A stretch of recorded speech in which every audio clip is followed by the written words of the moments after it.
Sweetheart. Magana tafiyan mu Ingila. Kujin tomorrow ko next tomorrow. Za mu yi tafiyan nan ko next year. Da uwarka zaka tafi Ingila? Me abin ki sai na fasawa ido. Me kake da shi? Me kake gadara da shi a garin nan ba ka da komai. In kudi ne akwai wanda ya fika, in isa ne akwai wanda ya riga kan shi so 1000. In kuma gadara ne kafin kai wani yayi. Sai ka ta nuna isa kai wani ne wai kai. Kudi ne ka jawo kai wani ne wallahi ka shiga hankalinka. Wallahi ka shiga taitayinka.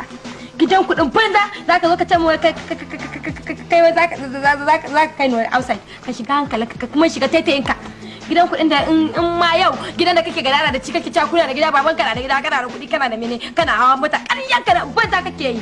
Gidan kudin da ake sa ran yau in ana ruwa gaban ku na faduwa. Yau ko gobe zai rushe. Jiya nan naga baba ka tayi tagumi gida zai rushe. Sannan kuma ka da ka zo ka ce min wai za ka tafi da ni wai America.